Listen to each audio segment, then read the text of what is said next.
I am pleased to present to you Dr. William Gates.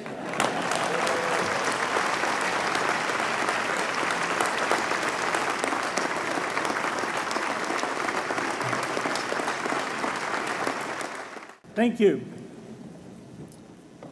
President Bach, former President Rudenstein, incoming President Faust, members of the Harvard Corporation and the Board of Overseers, members of the faculty, parents, and especially the graduates. I've been waiting more than 30 years to say this. Dad, I always told you I'd come back and get my degree.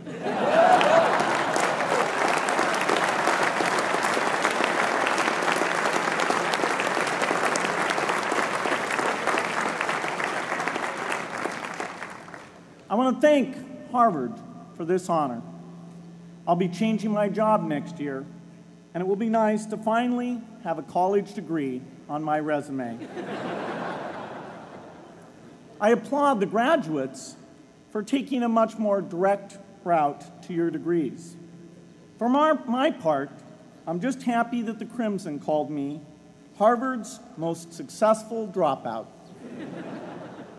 I guess that makes me valedictorian of my own special class. I did the best of everyone who failed. But I also want to be recognized as the guy who got Steve Ballmer to drop out of business school.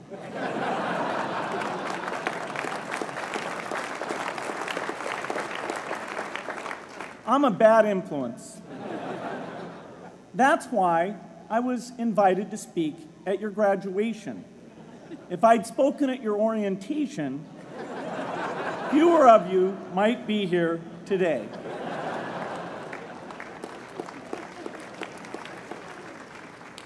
Harvard was a phenomenal experience for me. Academic life was fascinating. I used to sit in on lots of classes that I hadn't even signed up for. And dorm life was terrific. I lived up at Radcliffe in Currier House. There were always a lot of people in my dorm room late at night discussing things because everyone knew that I didn't worry about getting up in the morning. Radcliffe was a great place to live. There were more women up there, and most of the guys were math science types. The combination offered me the best odds, if you know what I mean. That's where I learned the sad lesson that improving your odds doesn't guarantee success. One of my biggest memories of Harvard came in January 1975 when I made a call from Currier House to a company in Albuquerque, New Mexico that had begun making the world's first personal computer. I offered to sell them software.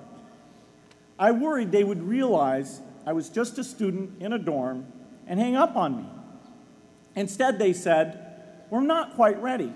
Come see us in a month," which was a good thing because we hadn't written the software yet. From that moment, I worked day and night on the extra credit project that marked the end of my college education and the beginning of a remarkable journey with Microsoft. What I remember above all about Harvard was being in the midst of so much energy and intelligence. It could be exhilarating, intimidating, sometimes even discouraging, but always challenging. It was an amazing privilege, and though I left early, I was transformed by my years at Harvard, the friendships I made, and the ideas I worked on. But taking a serious look back, I do have one big regret. I left Harvard with no real awareness of the awful inequities in the world, the appalling disparities of health and wealth and opportunity that condemn millions of people to lives of despair. I learned a lot here at Harvard about new ideas in economics and politics. I got great exposure to the advances being made in the sciences. But humanity's greatest advances are not in its discoveries, but in how those discoveries are applied to reduce inequity.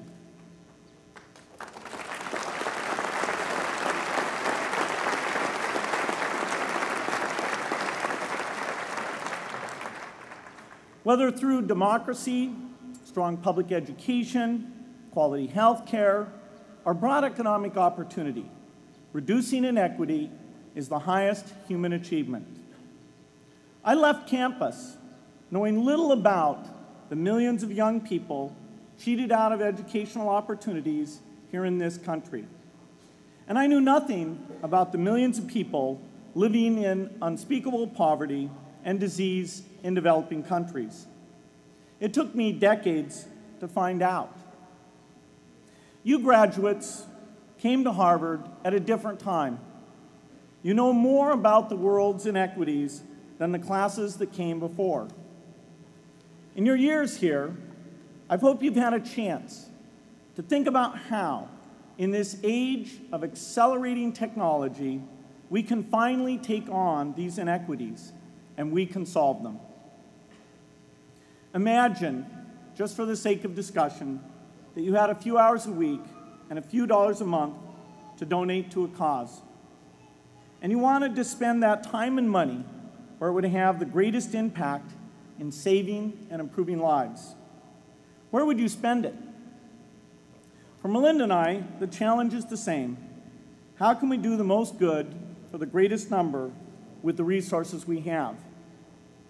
During our discussions on this question, Melinda and I read an article about the millions of children who are dying every year in poor countries from diseases that we had long ago made harmless in this country: measles, malaria, pneumonia, hepatitis B, yellow fever.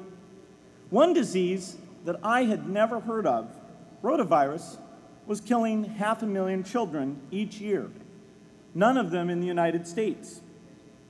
We were shocked. We had assumed that if millions of children were dying and they could be saved, the world would make it a priority to discover and deliver the medicines to save them. But it did not. For under $1, there were interventions that could save lives that just weren't being delivered. If you believe that every life has equal value, it's revolting to learn that some lives are seen as worth saving and others are not. We said to ourselves, this can't be true, but if it is true, it deserves to be the priority of our giving. So we began our work in the same way anyone here would begin it. We asked, how could the world let these children die? The answer is simple and harsh. The market did not reward saving the lives of these children, and governments did not subsidize it.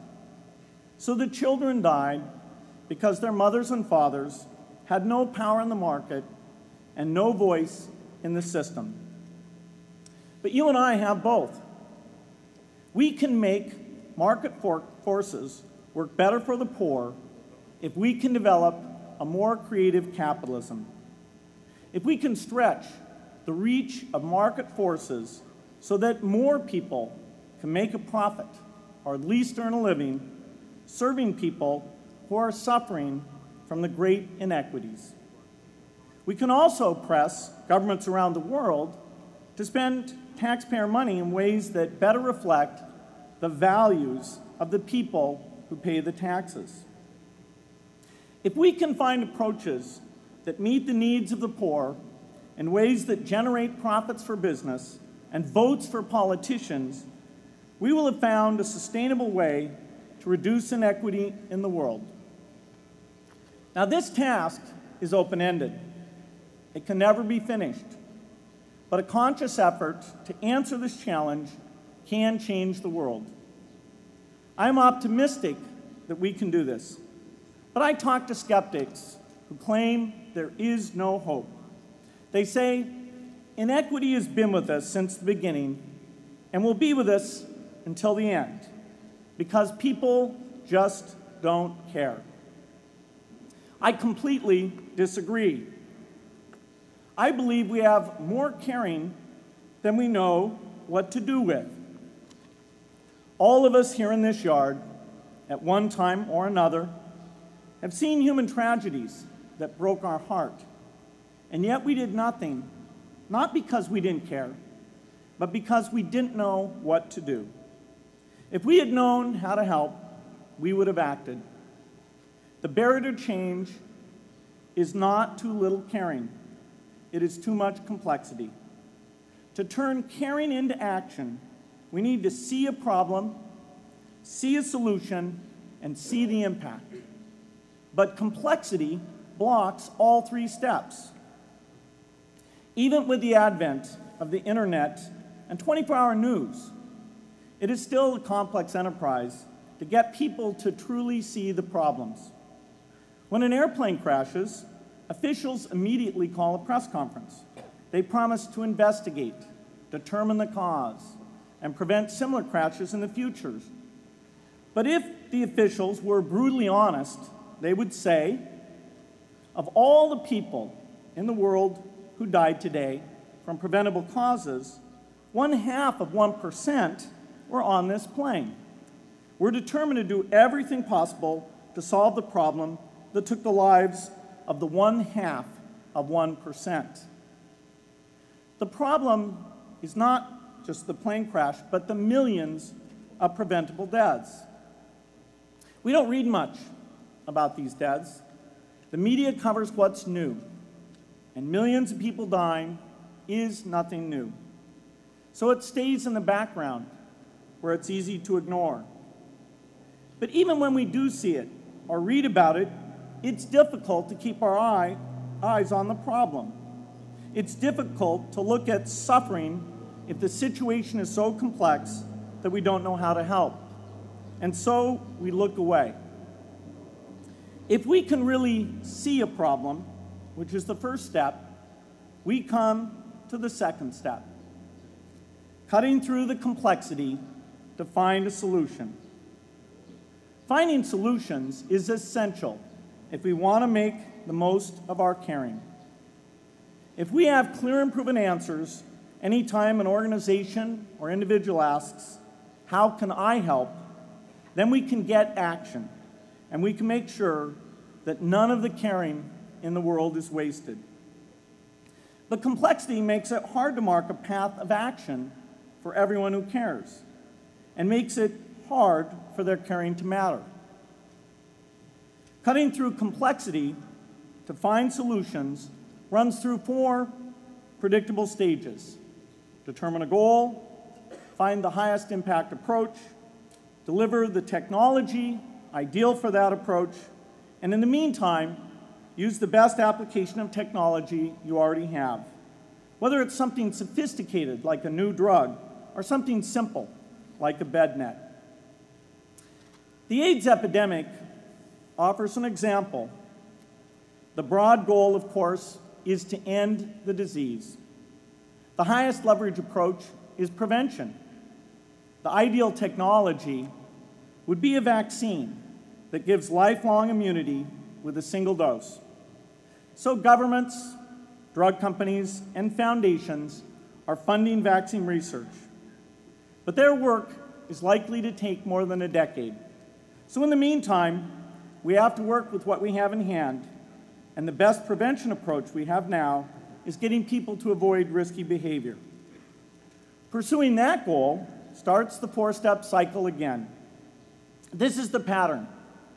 The crucial thing is to never stop thinking and working, and never do what we did with malaria and tuberculosis in the 20th century, which is to surrender to complexity and quit.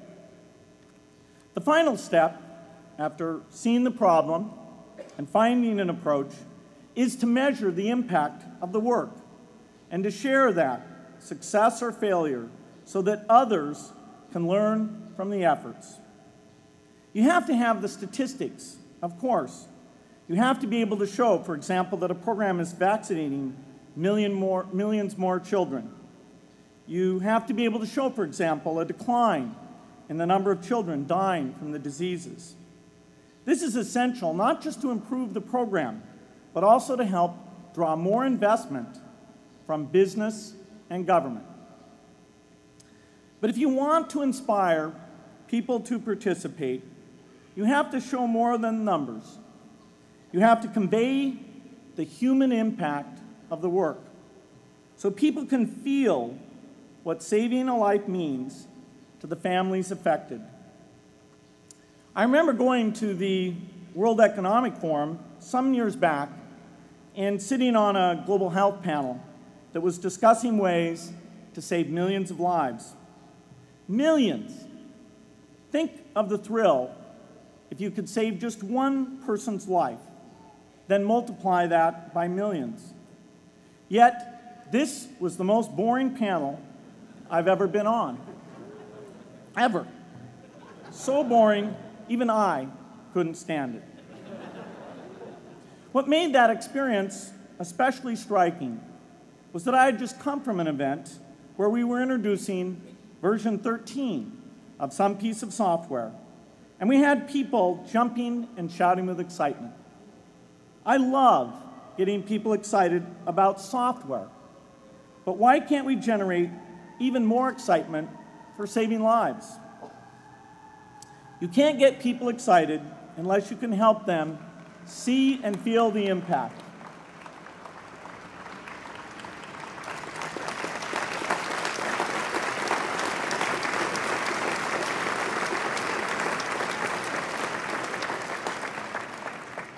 The way to do that is another complex question.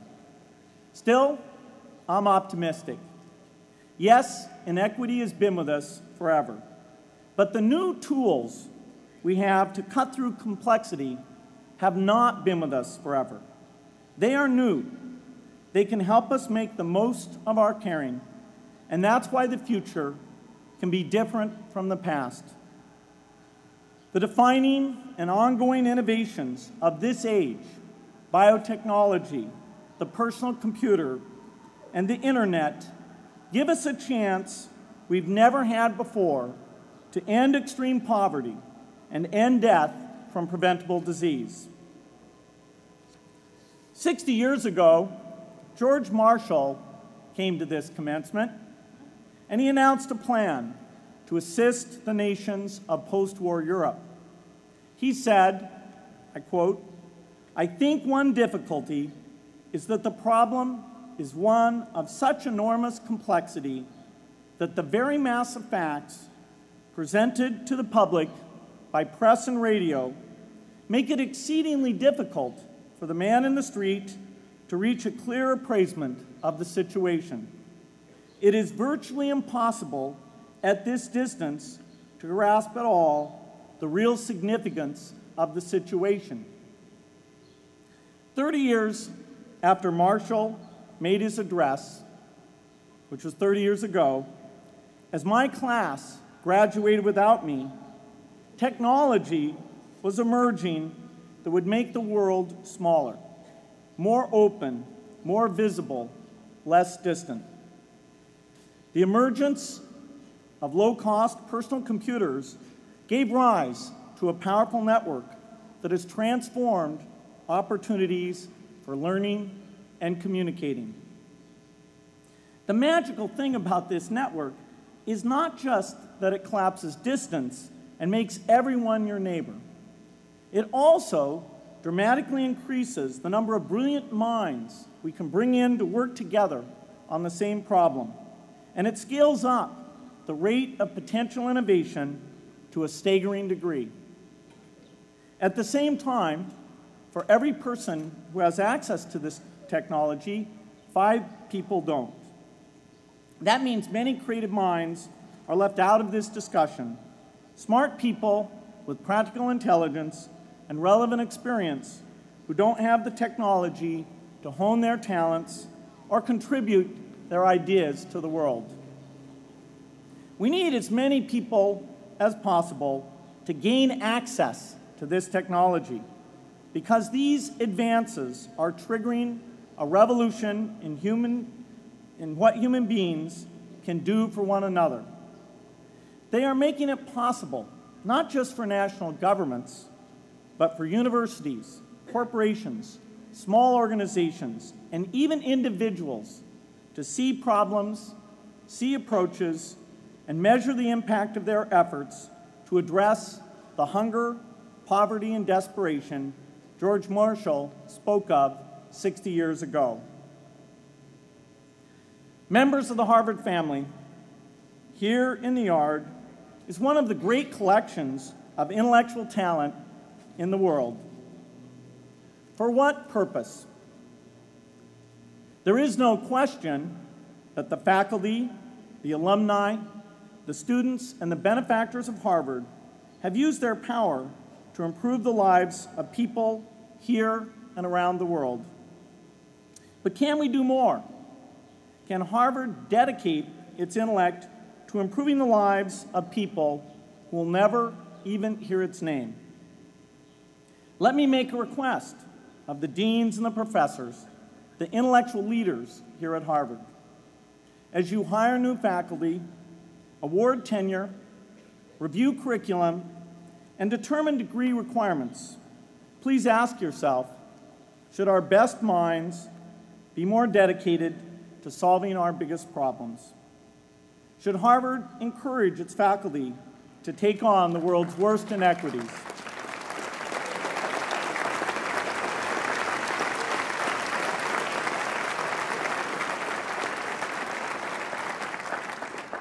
Should Harvard students know about the depth of global poverty, the prevalence of world hunger, the scarcity of clean water, the girls kept out of school, the children who die from diseases we can cure?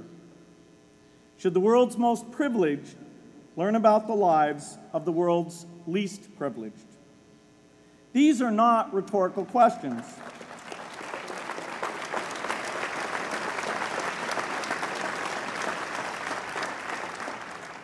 You will answer with your policies.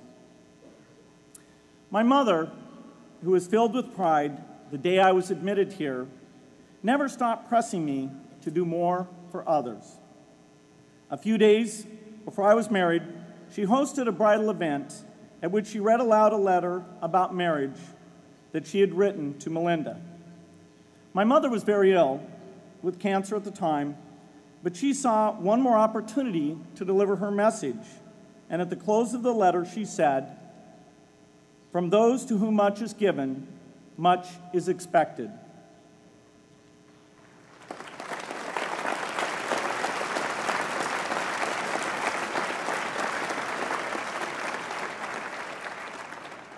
When you consider what those of us here in this yard have been given in talent, privilege, and opportunity, there is almost no limit to what the world has a right to expect from us. In line with the promise of this age, I want to exhort each of the graduates here to take on an issue, a complex problem, a deep inequity, and become a specialist on it. If you make it the focus of your career, that would be phenomenal. But you don't have to do that to make an impact. For a few hours every week, you can use the growing power of the internet to get informed, find others with the same interests, see the barriers, and find ways to cut through them. Don't let complexity stop you. Be activists. Take on big inequities. I feel sure it will be one of the great experiences of your lives. You graduates are coming of age in an amazing time. As you leave Harvard, you have technology that members of my class never had. You have awareness of global inequity, which we did not have. And with that awareness, you likely also have an informed conscience that will torment you if you abandon these people whose lives you could change with modest effort. You have more than we had. You must start sooner and carry on longer. And I hope you will come back here to Harvard 30 years from now and reflect on what you have done with your talent and your energy. I hope you will judge yourselves not on your professional accomplishments alone, but also on how well you have addressed the world's deepest inequities, on how well you treated people a world away who have nothing in common with you but their humanity. Good luck.